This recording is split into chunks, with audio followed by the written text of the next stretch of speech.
Olá, pessoal, tudo bem? Eu me chamo Adilene, sou estudante do curso de pós-graduação em Gestão Empresarial pelo Instituto Federal do Rio Grande do Sul, campus Porto Alegre, e estou no primeiro semestre de 2025. Hoje eu vou apresentar então esse tema proposto, Plano Real, Estabilidade e Desafios, um trabalho da disciplina de Conjuntura Econômica com o professor tutor Cássio Moreira. Essa apresentação é uma explanação resumo do livro História do Plano Real, que tem como autor o professor Luiz Filgueiras. O livro História do Plano Real, de Luiz Filgueiras, de maneira sucinta, eu posso dizer para vocês que nessa obra o autor explica como o Plano Real foi criado, não só para controlar a inflação, né, da década de 90, mas também como parte de mudanças maiores no mundo e na economia brasileira. Ele mostra que o plano foi feito num momento em que o Brasil passava por uma crise econômica e já estava começando a seguir ideias do chamado neoliberalismo, como cortar gastos do governo, abrir o país ao comércio com outros países e valorizar a estabilidade da moeda. O Filgueiras também conta como outros planos econômicos antes do real não deram certo, como o Cruzado e o Bresser. O livro mostra que o Plano Real ajudou a controlar a inflação e trouxe a estabilidade, mas também acabou por trazer alguns problemas, como, por exemplo, o aumento da dívida pública e a perda de força da indústria brasileira. Ou seja, teve lados positivos e negativos. Um pouquinho então de contexto histórico, a gente pode citar que antes do Plano Real, o Brasil já estava enfrentando algumas décadas de hiperinflação.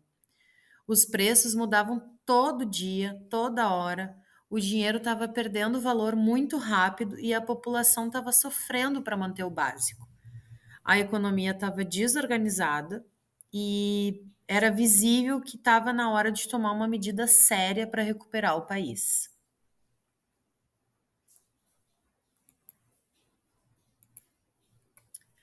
A crise econômica e a necessidade de reformas estruturais no Brasil.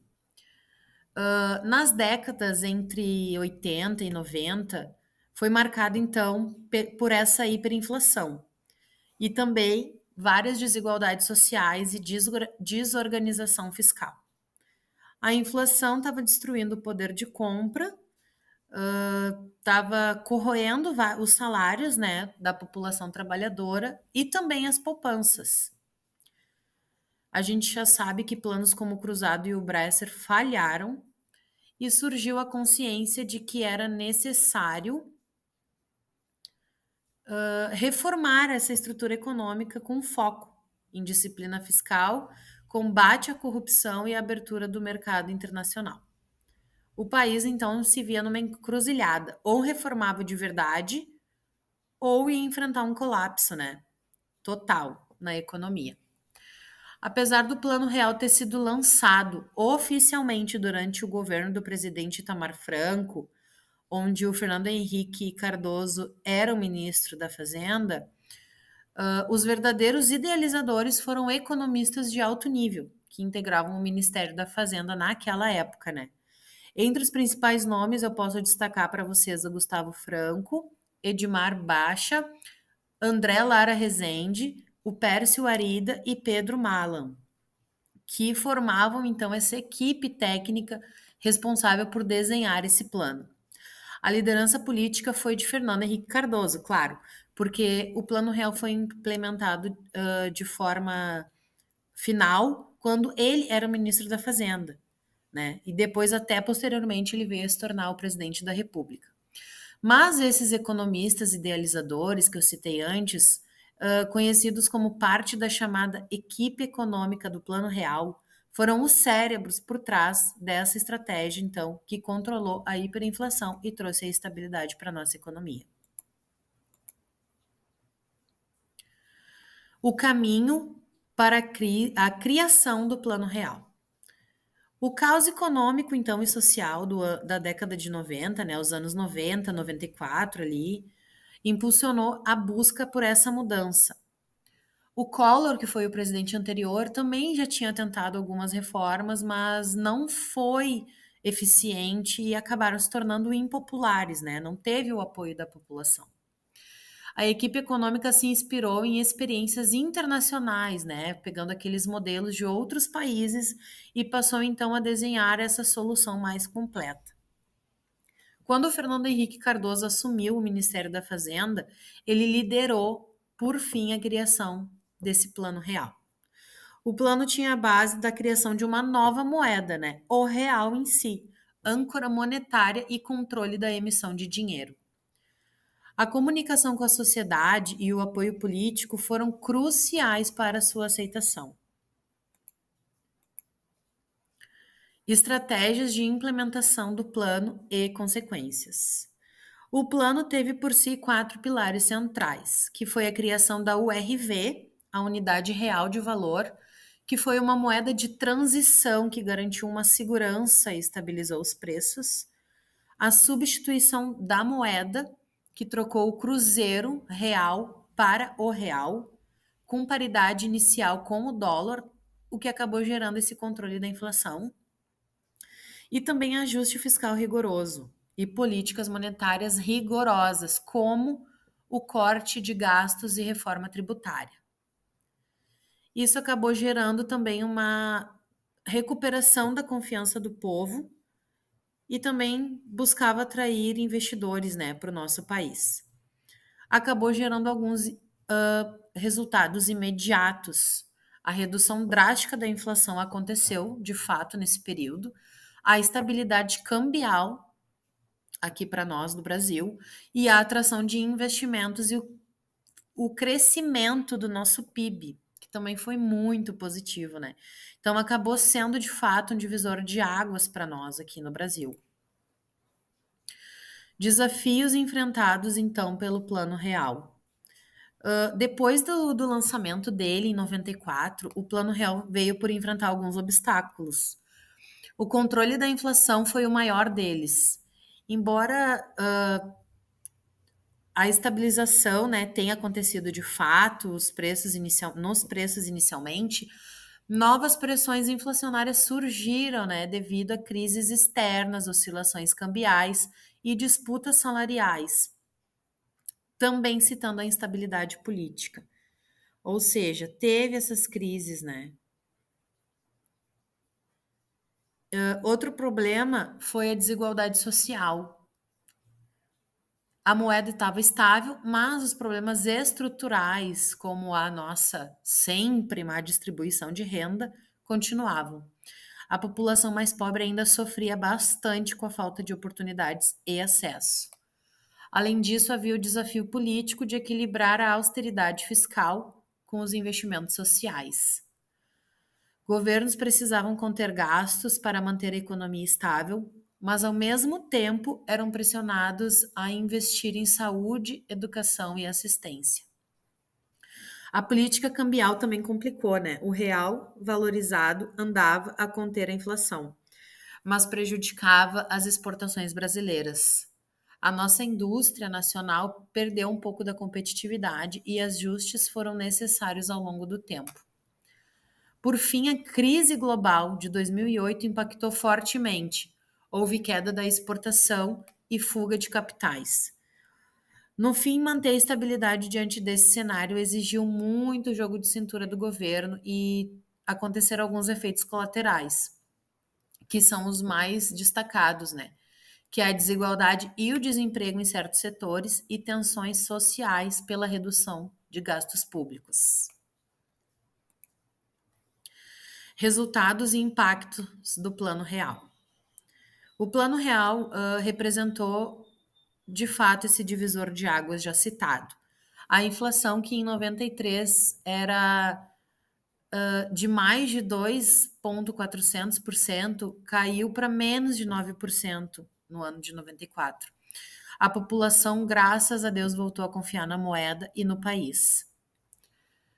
Com os preços controlados, as famílias ganharam poder de compra, o consumo aumentou, o crédito se expandiu e a economia voltou a girar. Houve um aumento no PIB e o planejamento financeiro de longo prazo passou a ser possível.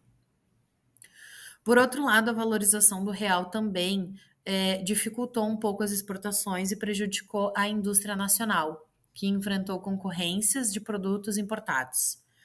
Isso contribuiu para a chamada desindustrialização. No campo fiscal, os juros altos e os esforços para manter a estabilidade aumentaram a dívida pública. Reformas estruturais urgentes, como, por exemplo, tributária e previdenciária, foram adiadas, criando gargalos que até hoje afetam a nossa economia. Ainda assim, o Plano Real permitiu que o Brasil saísse do ciclo da hiperinflação e a criar, né, condições para pensar em desenvolvimento com mais estabilidade e confiança. Voltando aqui, então, legados do Plano Real. O maior legado do Plano Real foi a mudança da mentalidade também, né?